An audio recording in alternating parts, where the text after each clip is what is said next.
much do you know about the skin microbiome? You may have heard of the gut microbiome because those conversations are everywhere. But what about the skin microbiome?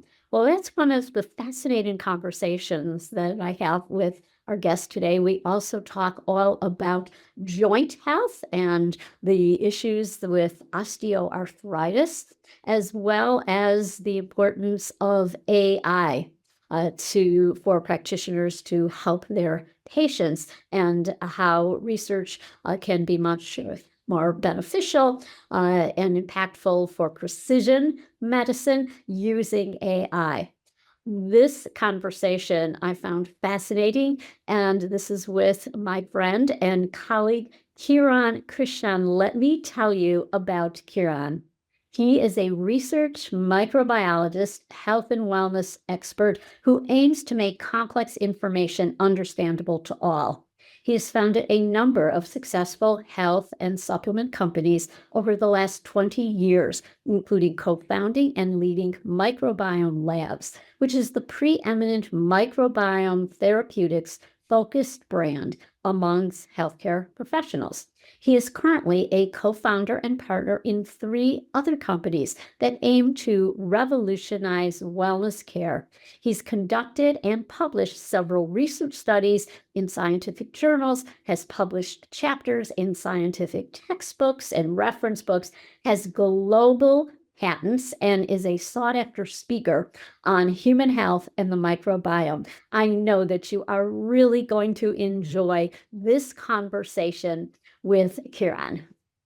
Welcome to our Health Coach Talk podcast. Thank you so much. I couldn't think of a better way to start off the week than getting to have a conversation with you. So thank you for having me. Well, thank you for being here. And we're going to discuss many things today. You have such a rich background, and special interest is the microbiome. And let's start out by talking about the skin microbiome, which might be unfamiliar with. You may think of the gut microbiome, but can you share what we are now coming to know about the skin microbiome? Yeah, it's been a little bit of an obsession for me for the last 4 or 5 years. I did a lot of work in the gut microbiome, and especially on leaky gut.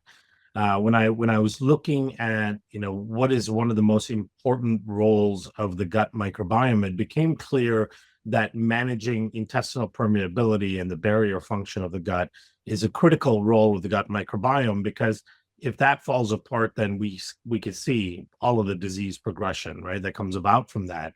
Then it led me to start thinking, well, we know that the skin is teeming with microbes. We've got 30 times more bacteria on our skin than we have skin cells. We can have upwards of 1,000 different species that live on our skin, trillions of bacteria. So our skin is loaded with microbes. Obviously, anywhere you have microbes, they're not just passive passengers, they're doing some very important functions. And when we think about a barrier, the skin is the epitome of a barrier. It's even more so than in the intestinal lining, because the intestinal lining is really a semi-permeable barrier. It's supposed to allow lots of stuff through, and then have checkpoints to not allow harmful things through. The skin, on the other hand, is really a structural barrier. Very, very few things are actually designed to make their way through, and very few things are designed to escape the barrier as well, right? So then that got me thinking that if there's microbes there at such high concentrations, the skin has very specific barrier function. Skin cell turnover, the stacking of the cells, the ceramide layer, the fatty acids, the pH maintenance, the tight junctions, just like you have in the gut, and so on. All of those components are likely influenced by the microbes on the skin. And so as you start digging into it, what you come to find out is not only, of course, are the microbes on the skin highly responsible for the barrier function of the skin, they're also really responsible for the structure, the appearance, and the resilience of the skin. And then lastly, when that starts to fall apart, when the skin microbiome starts to fall apart, you start to actually lose the barrier function of the skin, creating this issue that we're calling leaky skin. And barrier loss on the skin becomes an independent risk factor for chronic disease. And these are diseases that are not directly related to the skin, right? So there's some very strong ties between barrier loss on the skin and development of Alzheimer's or osteoporosis or cardiovascular disease. And you would never think that something going on in your skin could affect your bones, right, or your brain, but it does, right? And really, as we get better at understanding the systems biology approach of the body, then you tend to not get surprised by some of these connections. So yeah, so I think the skin microbiome plays a significant role not only in how your skin looks and functions, which is what we're all mostly concerned about, right? But at the end of the day, it becomes a very important risk factor for chronic disease. Wow. And this is really almost unheard of. And Mhm. we don't hear people talking about this. So how do we harm our skin microbiome? Can you share some of the common ways? I'm thinking about hand sanitizer or all of the products we're putting on our skin. Yeah, we do know that a large majority of personal care products are likely, and some of them have been shown to be, but likely detrimental to the skin microbiome. So if we think about even just lotions that we all put on, right? The majority of people are still using lotions that have high levels of preservatives in them, things like phthalates and parabens and benzoates and so on, and that's to maintain and reduce fungal growth and bacterial growth in the container itself. The problem is those same chemicals also then can harm the skin microbiome. We over sterilize. A lot of people are still using body soaps and all that have antibacterial function in them. The market did a really good job of convincing people we have to kill 99.9% of all microorganisms, right? And so a lot of people are still using a lot of antibacterial, antimicrobial products, personal care products. And then if you look at, even detergents and fabric softeners that we use, that we then put those fabrics on our bodies, those can have a negative impact on the skin microbiome. On top of that, then we wash and bathe, actually likely too much. I know a lot of people that shower twice a day, right? In the morning when they wake up, and then at some point again after workout and all that, and before bed. And that's a lot. That's a lot of soaping and cleaning and sterilization of the skin microbiome. And you add to that our lack of exposure to the environmental microbes. That becomes kind of a double whammy, because the way the skin microbiome is designed, about 70% of the microbes that reside on the skin tend to be permanent residents. Their numbers can fluctuate based on what ecosystem you're in, what you're surrounding yourself by, what your exposure levels are. But about 30% of the microbes on your skin at any given time are transient microbes. These are microbes that jump on from contact in the outside environment, and then they actually have a modulatory effect on the other microbes on the skin immune system, on skin function, and so on, and then they jump off again. And we're hardly getting exposure to those microbes, because our ancestors were, of course, covered in dirt all the time, and they were gaining all that exposure. We know, there's lots of places you could pay lots of money to go sit in mud, like mud Mhm. baths and things that are known to be really good for your skin. So when you combine personal care products that are generally harmful to the skin microbiome, over cleansing, over sterilization, and the lack of exposure to the outside environment, it becomes a perfect system for dismantling the skin microbiome. And then one more thing, for people that use cosmetics and makeup, right? Those can have a negative impact on your skin microbiome, and it's sitting on your face all day. And I think a lot of people know that if you leave it on, if you don't wash off the cosmetics and you go to sleep with it, it can have a detrimental effect that you could see.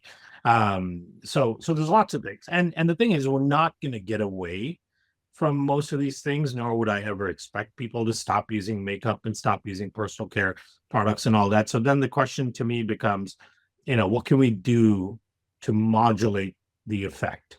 Because we still have to live, right? We live in the modern world. It's not realistic to, be completely raw and pure with how we deal with our skin. So it's really about, like, well, how do we modulate the effect? Such important points. And I notice when I'm at the gym, they have wipes, of course, which they tell you must use. But I see people wiping down every piece of equipment, even like the foot bar. Like, there's no Yes. chance that you're gonna, they're wearing shoes, but they'll still wipe it down. And it's just, and they leave the machines just like soaking wet. So they leave the bar soaking wet from the wipes. And I think in the course of a workout, they might use 20 wipes. Yep. And so this is just everywhere. And what are some of your favorite things for actually healing or restoring the integrity of the skin microbiome? Yeah, I think a couple of things. Number one is to actually gain exposure to beneficial microbes in the environment, right? So, for example, if you're going to go out for a hike, if you're going to go out for a walk in a natural environment, right? Assuming that the weather allows, you want to have the minimalist amount of covering that you can have, right? So that your skin is actually exposed, especially the dry areas of skin like your legs, your arms, and so on, because those are the areas with the highest diversity. Your face has very low diversity because it's a sebaceous environment. It's a very unique environment for a microbe because it's very oily. There's large pores, and so there's a lot of anaerobic environment. So the microbes that actually do the best on the face are ones that deal well with lipids and ones that are anaerobic. And typically that's the type of bacteria called Cutibacterium. But on the body, you can have upwards of 1,000 different species, and you want high diversity on the body. And so if your arms and legs are exposed, you go out for a hike. I always encourage people to sit on a log, eat something, touch things as you're walking through, and then don't sanitize your hands, of course, right after, or sit on the ground even at some point, right? You don't have to roll around in the dirt. That's a bit of a misnomer. Proximity matters, and microbes are in the air, and they will hop onto your skin. And that actually has a really, really significant effect on your skin microbiome. And then working on cleaning up your personal care products. And that's hard to do. I know that because we all have a product that we really like for our lotion, our soap, and all that. And it's hard to navigate away from those. So I tell people not to get overwhelmed by it and just focus on one type of product at a time. For example, I worked on finding the cleanest deodorant that works for me, right? And it's going to be different for everybody. Everyone's chemistry is a little bit different and so on. And so it took me, a year of trying 6, 7, 8, 10 different products before I found one that works for me. And then I went on to lotions, and then I went on to soaps, and I try to get the cleanest, most simple bar soap, not like a bath gel that has 75 ingredients in it. And so I've slowly been trying to clean up my my personal care products. And then we had developed this biome balancing serum called Civ. And it actually kind of looks like this. I always have one by my desk. So what we have in here are transient spore-based bacteria and in an oil matrix. And so it's a lipid matrix. The lipid is very light. It's like a skin mimetic lipid. And it carries the spore-based bacteria onto your skin. And that has a profound effect on changing the microbiome of the skin, in particular, competing against the overgrowth of dysfunctional microbes and then modulating the immune response of the skin. So we see really, really great results, both in studies that we've done and then lots and lots of cases on inflammatory conditions on the skin. So anything where there's redness and inflammation, where the immune system is overreacting, or conditions that are driven by pathogens, like Staph aureus, for example. So anything in that dermatitis realm, or acne. We have really great data on acne. And just putting it on once a day after you clean your skin, after you wash your face, or you put it on your body after you wash your body, that has a measurable effect. And when we look, and why I think the skin is so important, because you can consider kind of 3 stages of life where the skin and a dysfunction in the skin has a dramatic effect on people's outcomes, right? So if we look at in younger kids, there's something called the atopic march. I don't think it's being talked about enough, because we know that allergies and asthma and all that are an epidemic among children, right? There's well over 10 million kids that have severe allergies in the US. And part of the question is, why is it so much more prevalent now than it used to be back in the day, right? We know, everyone knows you can't bring peanuts to school and things like that. That was never an issue when you and I were growing up. And so what's actually happening? Well, one of the explanations for that is something called the atopic march. And this is where kids are born with a dysfunctional skin microbiome, and early behaviors like overbathing, utilizing things like talc and other powders and all of the antimicrobials, and sterilizing the child's environment, which is what a lot of parents do, all are very harmful to the skin microbiome. The skin microbiome leads to barrier dysfunction of the skin. And what can actually happen, which most people aren't aware of, is that foodborne antigens like peanut, for example, peanut allergens, can migrate through the skin of the child and end up in circulation. Now, because it's not going through the normal immunological sampling route, which is through the mucosa and the digestive tract, you're not getting an immune sampling and building of tolerance of that antigen, because it's going right through the skin into circulation. So that's called the atopic march, where constant exposure to foodborne and environmental antigens through the skin creates an overt reaction, like an IgE response in these individuals, because there's no opportunity to build what we call oral tolerance, right? And we call it oral tolerance because most things that go through the oral route and end up in the gut, which is the largest sampling site, there are mechanisms for your immune system to figure out if it's harmful or not. And if it's not harmful, like a food antigen, it doesn't attack it, right? But if things go through the skin and end up in circulation, it's going to elicit an inflammatory response, and that child is likely going to end up being allergic to it, right? So people don't understand that these food allergens and environmental allergies are, in fact, largely coming from barrier dysfunction of the skin and the antigens penetrating through.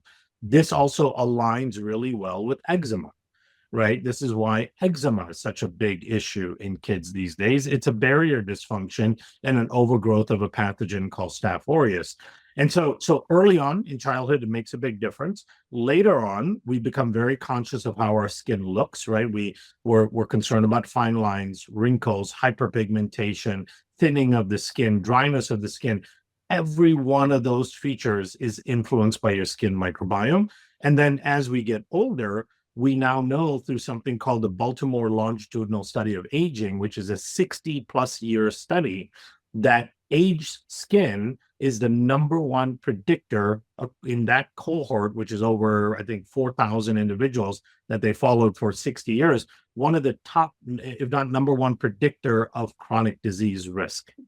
They could predict the risk of developing certain sets of chronic diseases, which included Alzheimer's, dementia, osteoporosis, cardiovascular disease, by how aged an individual's skin looked, right? And we would think, most of us in the functional world would think, well, that's because the skin is a reflection of an unhealthy inside, right? But that's not actually what they found. They actually found that the aged skin is a loss of barrier function in the skin, and antigens actually moving through the skin are causing chronic low-grade inflammation in the body. And that chronic low-grade inflammation is triggering disease pathology. For example, they could find skin-based antigens in bones and can see that skin-based antigens are actually creating osteoporosis by creating inflammation in the bones. So in every stage of life, managing the skin microbiome becomes really important. Wow. Well, I was with a mutual friend and colleague, Dr. Tripti Gokani, yesterday, and we had a long talk about gardening. And Yes. she was saying she's recently got into gardening and is now passionate about playing in the dirt, or for retail kids. And she was saying, yes, I'm now in the dirt and I love it, like getting my hands in the soil. So many ways that we can restore, build up. So this has been fascinating to talk about the skin. Something else that you are also passionate about now is joint health conditions like osteoarthritis. So can you talk about joint-related issues and, again, what those issues say about our overall health and what we can do about these joint-related conditions that affect so many of us? Yeah, I became really interested in joint health because, in part, it's a inflammatory condition. It's a progressive condition, and what's so interesting about it is that it starts in almost everybody in the age of at the age of 30 and above, right? So every adult has some degree of arthritis or osteoarthritis in some joint in the body.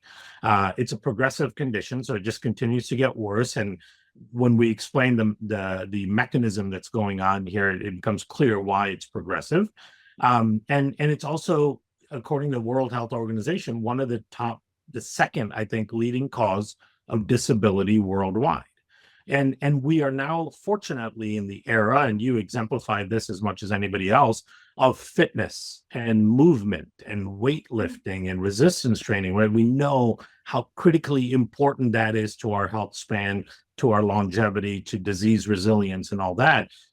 The one thing that can really take that and eliminate that as an option for people is osteoarthritis, right? If your joints aren't functioning, if it cannot bear weight, if they're too painful, just to walk around the house and go down to your mailbox, you're not going to be deadlifting and squatting. You're not going to be doing any weights, right? And so to me, there's a lot of focus on muscle, and people are understanding more and more about their muscle and biochemistry around the muscle, and that when you lift, you have to recover the muscle. So you're taking things like proteins and aminos and branched chain amino acids and leucine and creatine and all of these things, right? That we know we're okay, we got to nurse our muscles back to health after the stress we've put it through, which is, of course, where all the benefit comes from. But we're not doing any of that for our joint. And the joint and the cartilage takes far longer to recover than the muscle does, right? So if we keep stressing our system and we're not taking care of the mechanics around that allow our system to bend and function and all that, at some point we may end up in a position like 55-60% of adults after the age of 50 that have confirmed diagnosed osteoarthritis, and then mobility becomes an issue, movement becomes an issue, and you don't have the option of lifting and having resistance training, and being healthy as a result of it. So to me, I was like, okay, we got to really look at what's happening in the joints. And what's happening, which is so interesting, is you have these cells called chondrocytes. Chondrocytes are the cells that really form the articular cartilage, right? And the cartilage is critically important for providing that cushion and that lubrication so that your joint can function the way it's supposed to function. As cartilage degenerates, not only do you lose the lubrication and the cushioning, but at some point you start to get bone-on-bone rubbing in different positions. And that becomes excruciatingly painful for people, right? And even as the cartilage is degenerating, that's a painful process.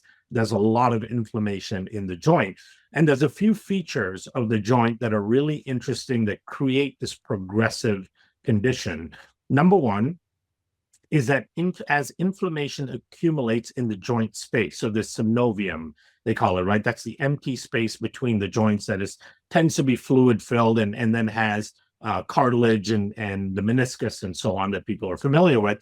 As inflammation builds up in that space, you tend to start to get a degeneration effect. So the cartilage, the chondrocytes that build the cartilage and lay down the collagen type 2, which is what builds the cartilage, start to go from cartilage building, which is a anabolic function, to cartilage degrading, which is a catabolic function, right? So imagine the cells that's responsible for building and maintaining your cartilage in the milieu of inflammation actually switches to a degradation cell.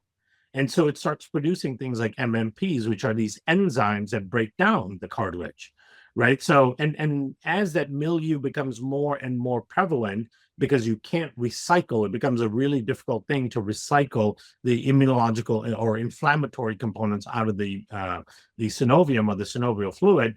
That process accelerates faster and faster and faster. Now, why is it hard to circulate out that synovium? Well, number one, what tends to happen is as we become more inflammatory as we age, right? We know that aging is very well described as this aging process. So as we become more inflammatory, inflammation tends to hone in on areas of high stress, right? Which is, again, joints that are weight bearing. So this is one of the reasons why you get a concentration of inflammatory mediators like IL-6, TNF alpha, and all that in areas like the joint. So they're making their way there. Then the chondrocytes that get bathed in this inflammation, not only do they start degrading the cartilage, they themselves cause more inflammatory cytokines to be released. And then that synovium, that area of fluid, doesn't have its own circulation. So cartilage doesn't have its own circulation. It's depending on diffuse circulation from bone, which is nearby, right? So the subchondral bone, which is the very edge of the femur and the head of the bone. And so once you start getting vascular damage, which happens with age as well, your microvessels start to collapse. You're not getting good circulation in that area. So the diffusion capability of circulation into the joint to remove the inflammatory milieu and then recycle healthy blood is also compromised. And so now you've got a joint sitting in a bath of inflammation that's really hard to recycle and is driving degradation at an accelerated pace, right? And this happens in virtually every adult. There was a study called the Framingham study on osteoarthritis where they took individuals, and I think the age was over 50, right? And these were non-symptomatic individuals. They never complained of joint pain. Through X-rays, they would not have diagnosed any sort of osteoarthritis happening in these individuals. And they did MRI scans, and they found that 90% of those asymptomatic individuals had progressive osteoarthritis disease happening in at least one joint, right? And those individuals are just a few years from experiencing symptoms, and then a few more years to potentially being disabled from them, right? And to me, I'm like, okay, that's another inflammatory aging condition that we have to be really cognizant of, because that's the thing that can really inhibit our ability to be healthy. And so we spent about 11 years, lots of investment, developing this very specialized blend of a celery seed and a celery seed and a boswellia, and the unique combinations of each. And then we've done now 3 big human clinical trials, almost 2,000 subjects, published studies. What we see is a 75% reduction in pain, in inflammation, about a 60% increase in mobility in the 90-day period in osteoarthritis patients with confirmed disease. And the most exciting part is we see that we can rebuild cartilage. We see about a 50% increase in cartilage in rebuilding, even in individuals that had full-on bone-on-bone rubbing in a 90-day period, right? And we actually ended up inadvertently going head-to-head against prescription pain medication in one of our trials, because the placebo group ended up on prescription pain medications. And so we've performed better than the prescription pain medications in terms of pain, inflammation, mobility, and of course, rebuilding of cartilage as well. So this product, we ended up partnering with a company we both know called Calroy Health, who were pioneers in cardiovascular health. And now we work together on this product called Cartigenix, which is for the joint health space, right? So, and here's another thing that's really important, because a lot of people use things like glucosamine, chondroitin, MSM, right, with the idea that it's going to help the joint. A meta-analysis study came out on glucosamine, and I think chondroitin was added in some of those studies. They reviewed about 17 randomized human clinical trials, and they found that at the end of the day, there was zero effect on joint health, right? Zero effect. And I think the people that buy it on the store shelves and utilize it and feel some benefit are likely feeling a placebo effect, which is fine. I'm happy with placebo effects, but it's not stopping that disease progression, right? And it's not stopping the degeneration of the joint. And so we really want to give people a tool so that they can stop that or even reverse that inflammatory progression, maintain joint health so that they can maintain overall health, right? And that doesn't take away from them their freedom of mobility, freedom of movement, and their ability to choose to be healthy. Because once your joints fall apart, you no longer have a choice. You are now unhealthy, because you're Yeah. sedentary, right? And this is why Yeah. there's a 50% increase in cardiovascular disease in people with osteoarthritis, or people with rheumatoid arthritis have 2 times the increased risk of cardiovascular disease and metabolic disease, because you can't move anymore. That becomes an issue. A big issue, and I see this all the time. My contemporaries in their 70s, and they don't move because they hurt. For bone health, they're told to jump. I jump every day, but it hurts, and they said I'm afraid. I take a ballet class, and I'm person in the class that's a senior. They just realistically can't jump. But I Yeah. saw this product at IFM's annual conference and got so excited.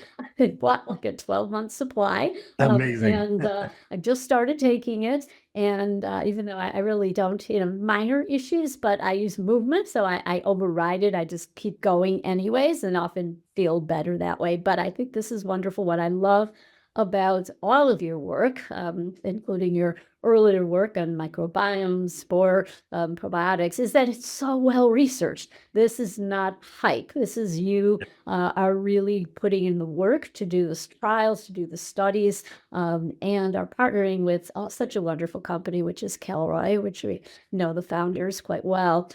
So this is really, really exciting. And for health coaches who may be listening, these areas that we've discussed today, the skin microbiome, that there is some help for osteoarthritis and joint issues, that you can be educating your clients about this and providing information about this product, although you would not be directly recommending it if you are functioning as a health coach, but you can help them to be informed consumers. And I think that's what we all want. So this has been absolutely fascinating. I just want to touch on one other thing that I know is something that's interest of yours, and that is AI. And how can we use AI for better outcomes? And have you been using AI in your work? Yeah, We have actually. So on the joint health, and I'll describe a couple different ways that we use AI. On the joint and other products that we're working on, we have a pipeline of herbal products that we're doing a lot of clinical research on. When we discover new compounds within the product, right, and we did that for the joint, for the Cartigenix product, we discovered new actives that had never been described before. So then you have no idea what they do, right? And then it's a very arduous process to figure out what this molecule could potentially do in the body. AI allows you to do something called in silico trials. These are clinical trials in the computer, which are absolutely fascinating. And this is something that was started 15 years ago that people are not aware of. And that's because, if you look at the breadth of scientific literature out there, hundreds of millions of papers where lots of receptor sites and biochemical pathways have been very clearly described, you can take your compound and you could set up an in silico clinical trial and have the AI search for the molecular structure, the properties of your compound against the what is known from receptor sites and mechanisms and all that, and make a very strong guess as to what your compound may do in a human, right? And we did this with the new ashwagandha we developed, that we identified 4 new actives that have never been described in ashwagandha before. And the first thing we did was an in silico trial. We put it into an AI clinical trial system, and it identified that these 4 actives are likely working on mechanisms that impact aging. In particular, sirtuins and the upregulation of those proteins, lengthening of the telomeres, and so on. Then we said, wow, okay, that's a new thing. Now we can take that and target and test that in animal models and then go on to humans, right? So it really shortcuts the discovery process and really allows you to hone in on what may be effective. Now, the other thing is you can also use the in silico studies to combine things to figure out if there are synergistic effects or there could be some sort of contraindications. And that's kind of where some of the Cartigenix came from, was that we said, okay, we have these two novel ingredients. If we combine them, are these complementary effects? And we got validation that they likely are. Then we can test it in humans and validate it in humans as well. So that's one way we use it all the time in the development innovation side of it.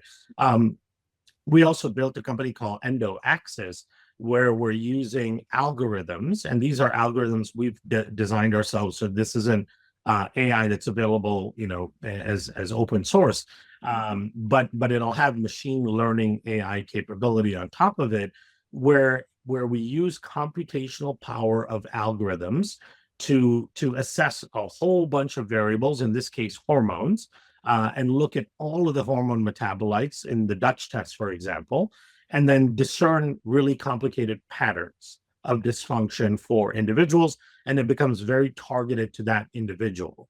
And what we're seeing now, since we've launched EndoAxis to clinicians in September, is that overnight clinicians are becoming absolute hormone experts, because they can utilize this program to analyze the test result, and then the program shows them deep insights that would be really hard for the typical clinician to understand themselves, because you can't be an absolute expert on everything, and our clinicians, deal with a huge array of conditions and areas. And so now on top of that, we can not only identify the specific biochemistry and patterns and the connections that are affecting that patient, but then also what you can do about it, right? Because we can create very targeted solutions for that individual. So we've started that in the realm of hormones, which to us is a underserved, very complicated area, even in the world of functional medicine. And it's going really well with EndoAxis. And then we plan on expanding that to a lot of other areas as well. You know very well that in the world of functional medicine, there's a lot of testing that happens, right? Because there's a lot of digging to try to get to root cause. And in that process, you're doing all these tests, and it's really hard for any clinician to be an expert on all of the tests, right? You can't be the best expert at a microbiome test and a genetic test and a hormone test and an oats test and everything else in between. So at some point we're going to need computational help to truly get all of the value from all of those outputs and connect all those dots, which is the hardest part of it, right? If you have a microbiome test here and a hormone test here and an oat test here, it's so hard to connect all those dots and figure out, okay, what do I go after first, right? So we're building a system where we will use computational power and algorithms to help understand that and really outline what is happening within that patient. Wow. Well, you have always been on the cutting edge. So look forward to these new discoveries. And where can people find you? If they want to learn more. Yeah. So I try to engage with people as much as I can on social media. So on Instagram, my handle is at Kiran Biome, KiranBiome. And if they want to learn more about the skin microbiome, they should look at CivCare. So the Instagram handle is SIVCARE, and the website is at civcare.com. We also have a YouTube channel that we're putting together just on the skin microbiome to teach estheticians and skincare professionals and consumers about the skin microbiome and go through cases and so on. So that's if you look up CivCare or Civ Skin Microbiome series on YouTube, you'll find it. And then, of course, Calroy Health for the Cartigenix, if you want to understand about joint health. And then EndoAxis Labs or EndoAxis.com is where the hormone algorithm is. So lots of different things happening. Fantastic. Well, we will put all of that in the show notes. Thank you so much. This has, as usual, been a very fascinating conversation. I know I learned so much. Thank you, Sandi. I really appreciate it.